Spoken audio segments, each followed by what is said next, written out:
A gente vai conversar um pouquinho aqui o que é, na verdade, um talento precoce e o que é uma pessoa superdotada. Esses que a gente vai mostrar certamente são superdotados. Olha só, a primeira imagem eu vou mostrar do Leonardo da Vinci, pintor, né? Mona Lisa, um dos quadros mais famosos do mundo. Mas ele não era só bom pintor, ele era matemático, escultor, ele era músico, ele era poeta, ele tinha habilidade em várias outras áreas e fazia tudo muito bem. Isso realmente impressiona.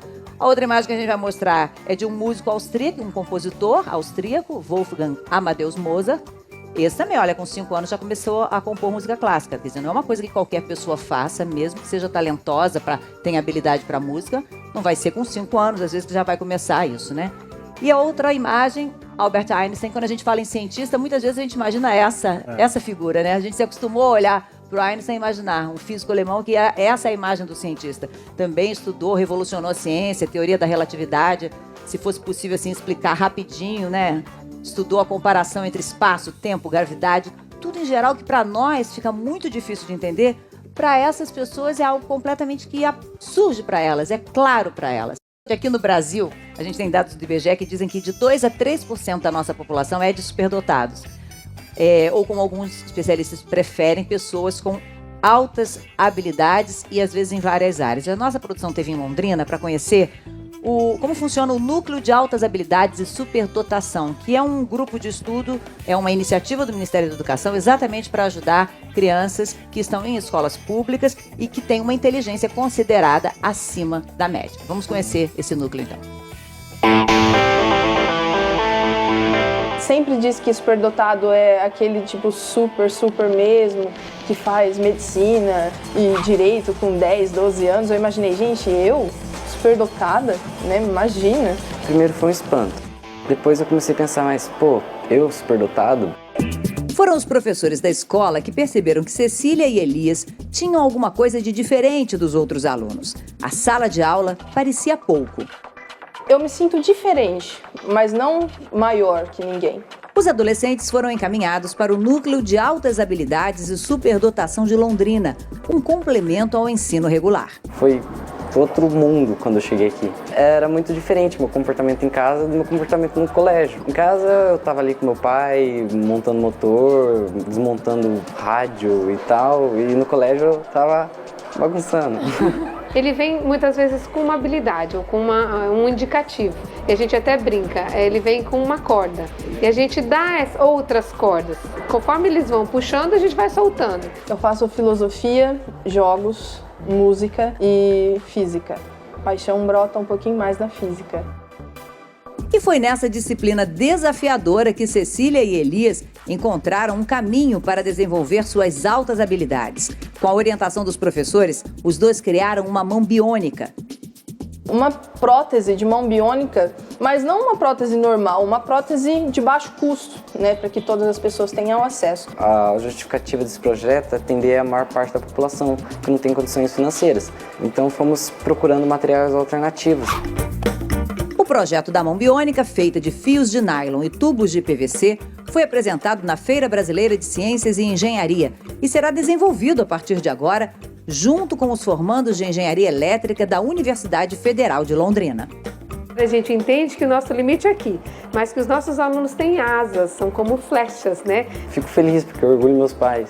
E eu espero um dia encontrar muitas pessoas que não têm o braço usando a nossa mão biônica. Essa pessoa vive melhor graças à ciência, que eu tive paciência de tentar aprender. Isso é maravilhoso, você saber que uma outra pessoa vive melhor por sua causa. A gente está recebendo a Suzana Pérez, que é presidente do Conselho Brasileiro para a Superdotação e é uma doutora em educação que se especializou exatamente nessas crianças com essas super habilidades. Primeira pergunta é como é que a gente identifica uma criança que é superdotada e diferencia essa criança de uma outra que tem um talento, ou é talentosa especialmente para alguma coisa e não é para outra. Eu conversando com o Renan, que veio do Rio de Janeiro, que está na nossa plateia, está ali o Renan. É a dúvida Oi, dele também, viu, doutora Suzana? Tudo bom? Valeu, Renan. A gente diz que a pessoa com altas habilidades ou superdotação que é a mesma coisa, a pessoa que tem talento é a mesma coisa, quer dizer, muitas vezes a gente faz essa diferenciação e confunde, né? Quando agora se apresentaram as pessoas que se destacavam no mundo, essas pessoas eram pessoas com altas habilidades, mas também eram grandes gênios. né? Foram pessoas que, além de ter altas habilidades de superdotação, elas estavam no lugar certo na hora certa, né? E foram pessoas que, se vocês forem analisar a história de vida escolar dessas pessoas, vocês vão ver que não eram bons alunos. Parece que o Einstein só era bom em física e matemática, no resto ele não era bom. Ah, então sou eu, sou superdotado, eu não era bom. Eu também me senti bem sabia melhor disso. agora. Eu escutava agora a Fernanda, escutava o Gabriel dizer, eu componho, né? Na escola não tinha atrativo para mim. Por quê? Porque a nossa escola, ela está direcionada para valorizar um tipo de inteligência que é o que nós consideramos que é o que significa ser inteligente. Quer dizer, para a nossa sociedade, ser inteligente é ter boas notas, é ter um bom rendimento na escola. É se adequar ao espaço, né? Exatamente. Mas o que é ser inteligente, né? E aí entra um conceito de inteligência, né? Primeiro, nós considerar que a inteligência não é somente saber escrever e fazer cálculo, né?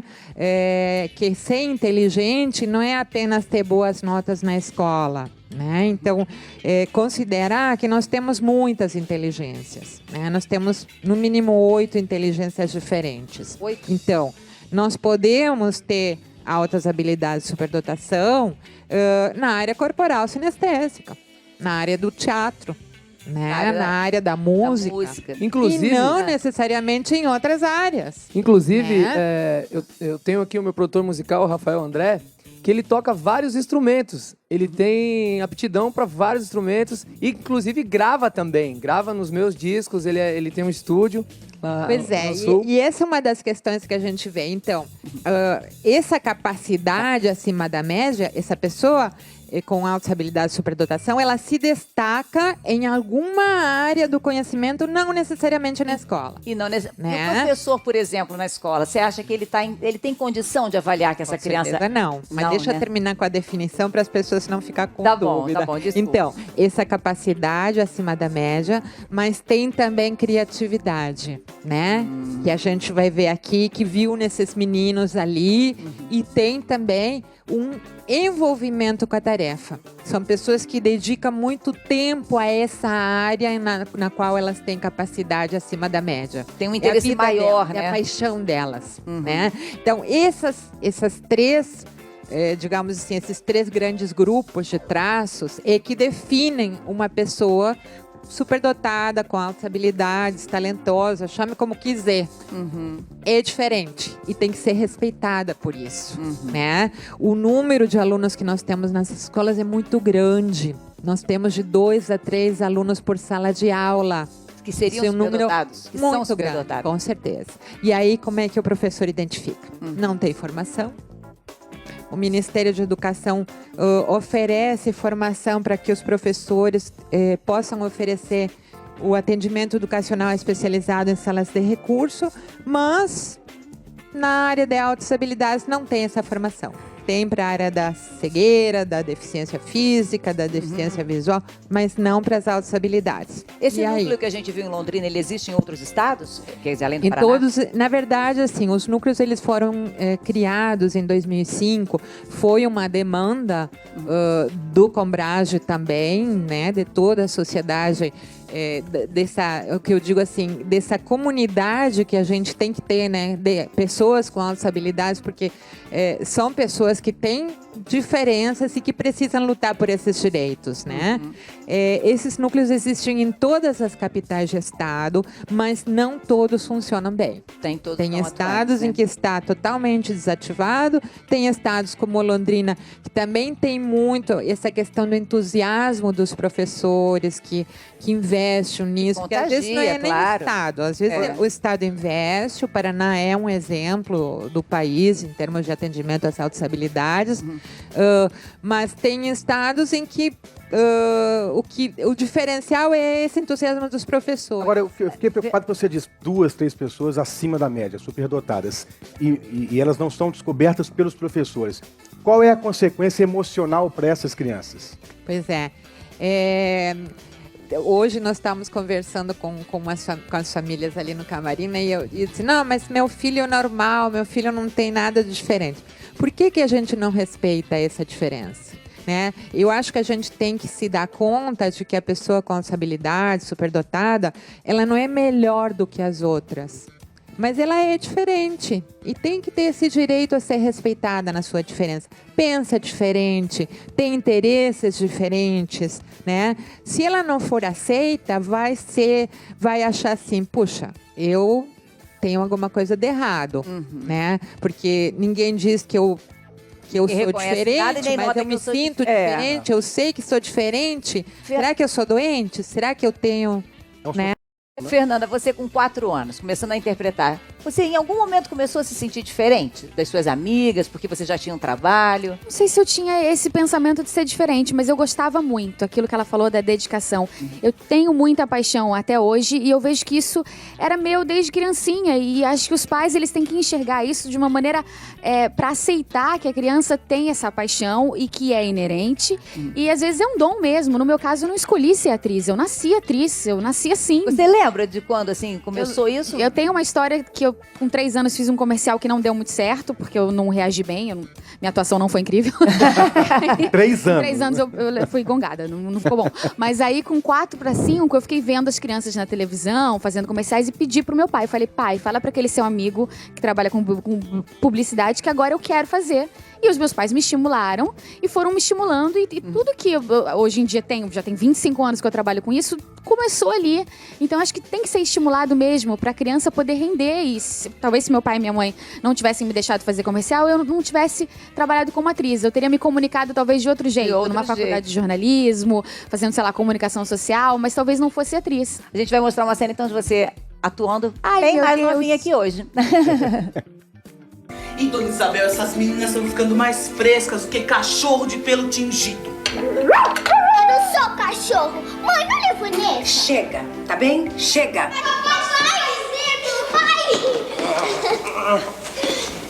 Pai, deixa eu mostrar uma pesquisa de esporte. O professor escreveu assim, nota 10, maravilhoso, Juju. Gente, como é que você decorava o texto tão pequenininha?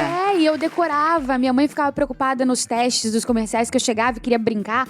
Ela falava, Fernanda, vem passar o texto. Eu falava, não, mãe, eu já sei. Realmente uma facilidade pra decorar. Eu era muito espontânea, muito desinibida. Se o diretor falasse alguma coisa, faz assim desse jeito, eu entendi, fazia. Acho que isso é desde... E até hoje é assim, tem facilidade Mário de Márcio decorar. Bandarra, nosso diretor aqui. O programa fala assim, o seu problema, ele fez uma novela comigo e a gente ficou muito íntimo, ele falou, o seu problema é que você é muito esperta. Você tá me zoando. Nunca disse isso pra mim, tô preocupado. Marco Antônio Mediolaro, que ele é professor de Engenharia Mecânica da PUC do Rio de Janeiro, desenvolveu vários robôs que a gente vai apresentar aqui no estúdio. E eu acho que você pode ajudar a responder aquela pergunta, que você também é um superdotado. Não sei, mas essa palavra me segue desde a minha infância. Te persegue, né? Persegue, de certa forma. Quer dizer, até entender o significado dela, eu achava que era pejorativo, né? Achava que era uma pessoa que tem uma inteligência, um tipo de inteligência muito acentuada numa determinada área, por exemplo, a lógica ou a espacial, como no meu caso, e que necessariamente não era muito desenvolvida em outras inteligências, né? Como interpessoal ou linguística, né? Mas você acha que isso fez você perder, assim, parte da sua infância? Isso te amadureceu antes do tempo? Amadureceu antes? Não, na verdade, porque não estimulei muito desde cedo. E desde cedo eu tinha muita facilidade com as disciplinas, então praticamente não estudava, né? Eu assistia às aulas e era suficiente em todas as disciplinas. E eu poderia até ter tido algum estímulo a mais desde criança, mas agora eu vejo que foi bom não ter tido tão cedo, porque eu já era um ano adiantado, então os alunos já eram um ano mais velhos. Imagina se eu tivesse avançado mais ainda, toda essa parte social eu não teria desenvolvido tão bem.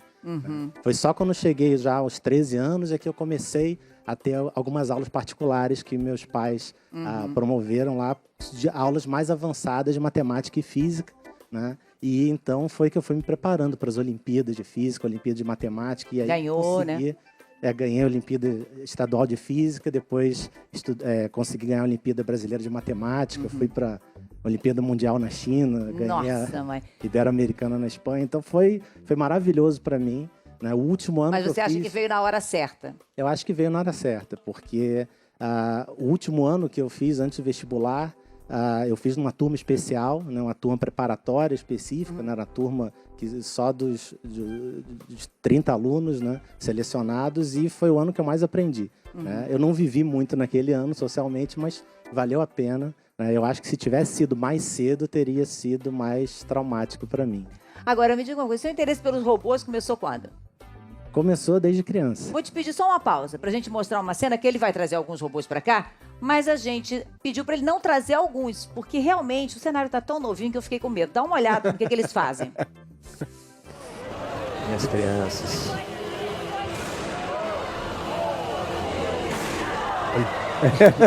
É ignorante ele. O que é isso? Isso é um campeonato? Essa é a Olimpíada Mundial de Robótica, tem várias categorias, né? Uma delas é de combate, né? Uma espécie de um MMA robótico. O objetivo é destruir o outro ali, né? O robô tem 3 minutos para fazer essencialmente grandão. o que quiser, com algumas restrições, claro. E é uma arena toda blindada, né? Para proteção do público. Né? Na verdade, então, as regras do jogo é você tem que tirar o robô do circuito ali. Isso, você tem que fazer o outro robô parar de funcionar. Tem que estragar o essencialmente. robô, né? Tem que mas estragar o adversário pode desistir a qualquer instante. Né? Ah, pode desistir? Pode desistir. Não, o foco não é a destruição, o foco é a construção. Né? A gente passa um ano inteiro construindo esses robôs.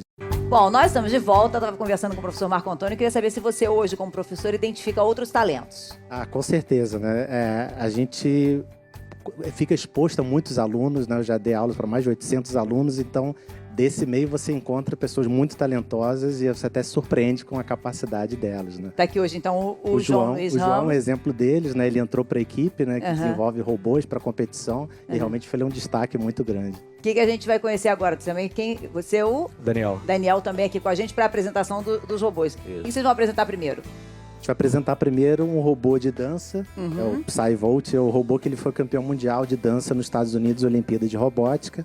Né? E depois vai mostrar um robô de sumô e em seguida alguns robôs com aplicação industrial para mostrar que esses conhecimentos que eles aprenderam nessas competições, nessas brincadeiras, né, podem ser aplicados depois em robôs úteis para a indústria. Né? Então vamos botar ele para dançar? Ai, ai, ai. Ele tá deitado, é isso? Cadê? Agora. Tá descansando. Tá descansando.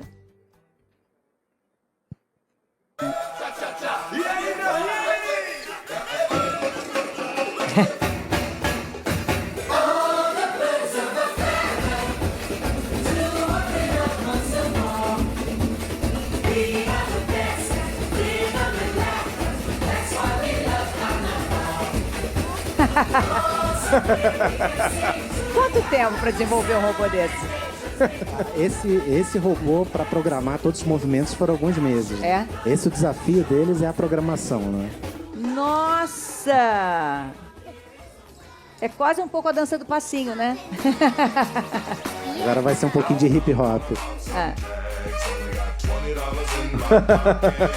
Vai de acordo com o ritmo, né? Se fosse lá na dança dos famosos, que nota você daria? De mim, eu te dou 10, meu amor, você é ótimo. Nossa, tá melhor que eu. Eu tava perguntando se ele tem mais articulações do que a gente, porque a sensação que tem é que ele se dobra mais do que um humano. Vocês disseram que não, né? Que na verdade... Ele tem menos articulações. Esse é até um dos desafios que o João teve que enfrentar, foi ensinar essas danças com uma limitação de movimentos. Ele é mais forte que um ser humano proporcionalmente, mas com menos junto. Ele tem molejo, né? Tem, tá vendo? Mais do que eu.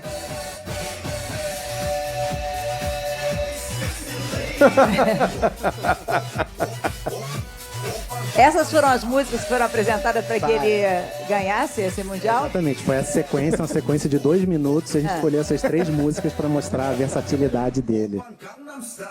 Olha só. Muito legal. Próximo robô, qual é que vai ser? O próximo é um Sou robô. eu. O próximo é um robô de sumô. Essa categoria mais tranquila comparada com as de combate, né? Porque aquela luta é...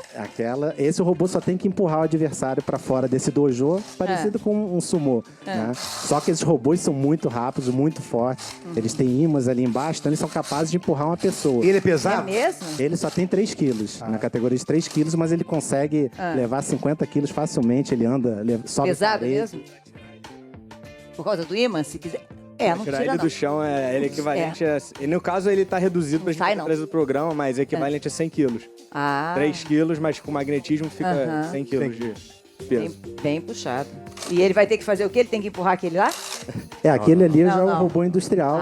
Olha ele pra mim. Não vem empurrar o meu robô, não. Quer dizer, ele também foi campeão mundial, né, também ganhou medalha de ouro. E ele inspirou também o princípio desse robô que faz soldas para a indústria. Como é que é, galera? Com os conhecimentos adquiridos dentro da equipe, com as competições, a gente acaba levando para a indústria, né? Hoje nós trabalhamos em diversas áreas, diversas atuações da indústria. Ali nós temos um robô para inspeção de tubulações. Ele pode subir uma tubulação totalmente lisa na vertical, ele pode andar em qualquer posição, ele tem uma câmera que pode fazer uma videoendoscopia, detectar falhas, trincas em soldas. E é um robô bem utilizado já no mundo inteiro. E a gente desenvolveu com tecnologia totalmente nacional e Inspirada nas nessas que competições. poderia ser, entre aspas, brincadeiras, né? Isso. E esse robô aqui é um robô que foi desenvolvido para fazer solda MIG-MAG, que em locais de difícil acesso, onde soldadores têm dificuldade de entrar. Não poderiam acessar. Uma plataforma de petróleo, poderia? Por exemplo. É onde põe em risco a vida do operador, né, do soldador. Na verdade, não é qualquer um que pode operar. Eu não posso chegar ali e operar um desses robôs, né? Tem que haver um conhecimento. Tem que haver um conhecimento, um estudo, tem todas as rotinas, a programação dele. E para transformar esse programa em algo fluido, em algo que faça você convencer que é o ser humano, é que é o maior desafio. Né? Bota ele para dançar um pouquinho mais. E acaba sendo bem fácil, bem simples. Por exemplo, esse robô de solda aqui. O operador, antes de começar a operação, só tem que setar alguns parâmetros que ele já iria fazer na operação manual e basta apertar um botão. Que aí ele começa a fazer a solda. Serviço. Isso facilita a vida de todo mundo. Né? Muito legal. Ele vai dançar mais um pouquinho? Ele tá acordando ele. Ele dorme, né? Depois que ele dança, ele dorme. Cansa um pouquinho. Cansa um pouco. Mas o que é bom da robótica é porque estimula a mecânica, a eletrônica e a programação. Então, são 3 áreas da engenharia. Então, eles estão aprendendo muito em diversas áreas e sabendo integrar isso. Isso foi algo que me motivou a fazer a robótica, poder aproveitar essa parte da inteligência espacial. E tem muita criança em casa que às vezes gosta de pegar o brinquedo, na verdade gosta de desmontar. Os pais muitas vezes acham que aquilo é ruim, né? Que ele quer desmontar o brinquedo, ele quer fazer outro brinquedo com aquilo que ele tem. Aquilo é ótimo. Eu sempre desmontava meus brinquedos, nem sempre conseguia montar, mas sempre desmontava. Quer dizer, no momento de desmontar te ajudou depois a criar outros, né? Com certeza, é a curiosidade. É muito engraçadinho. Eu sei que ele demorou anos, horas pra fazer isso, mas a gente olha e diz, ai, que engraçadinho, ele deve ficar muito revoltado comigo. Mas no fundo é muito interessante essa sambadinha. E se quiser colocar um novo estilo nele, em quanto tempo ele aprende? Olha, eu acho que o mais difícil foi aprender o corpo dele, as limitações do corpo dele. Agora com o João, agora já conhece bem, ele um dia já consegue botar uma coreografia nova já. Com certeza. A Nina tem 9 anos, né, Nina? Você é apaixonada por livros desde quando, Nina? Desde que eu aprendi a ler. E você aprendeu a ler com quantos aninhos? Em torno de 4, 5 anos. 4, 5. Facilidade dela. Em torno de 4, 5 anos. E desde então você lê direto? Todo tempo livre que eu tenho, eu fico lendo. E a maioria do tempo do meu dia eu fico lendo também. E as suas amiguinhas, elas entendem que você gosta tanto de ler? Olha, eu tenho uma amiga da escola que adora ler também. Ah, então isso é bom que você divide com ela, né? Vocês trocam livros, por exemplo? Não, eu não gosto de trocar livro com ninguém. Não? Biblioteca Mas por que é dela. mesmo? A Nina não empresta livro, ela não gosta de emprestar livro. A Joana é a mãe da Nina, ela não gosta de emprestar? Não, ela tem muito ciúme dos livros dela. Eu trabalho isso direto, você tem que emprestar, às vezes eu obrigo, mas mesmo assim ela fica cobrando. Você já leu o livro? Tá demorando para devolver. E você guarda todos os livros que você lê? Guardo todos e releio várias vezes. Ah, você repete o mesmo livro. Agora, mais do que isso, gente, mais do que ler, ela escreve livros. Então, você já escreveu quantos livrinhos? Acho que uns 4, 5. Ela já publicou, né? Ela tem um publicado. Deixa eu ver, tá aí na mão Foi lançado dela. em 2011 e esse ano está sendo lançado outro também. Nina, eu pronuncio Krivosheim? A vaca que não gostava do pasto. E que assuntos te interessam na hora de escrever, Nina? o assunto de vários animais. A maioria das vezes é animais. Aliás, todos os meus livros são de animais. E mesmo quando você vai comprar para ler e tudo, você procura livros ligados a animais? Não, quando eu vou comprar, eu procuro livros que dê para ler, mas eu não tenho só um livro que eu gosto. Só um tema de livro que eu gosto. E como é que você percebeu, Joana, que ela gostava de escrever, que ela tinha talento para isso? Como é que foi? Olha, eu sou escritora e eu sou apaixonada por leitura, por livro. E eu tô sempre com um livro na mão também, lendo, eu leio diariamente. E eu sempre li para a Nina, desde o berço. Enquanto ela não entendia ainda, eu lia muito Fernando Pessoa. Isso faz toda a diferença, né, Ler? Eu faço isso em casa também, leio sempre para as crianças. Sempre lemos, é sagrado.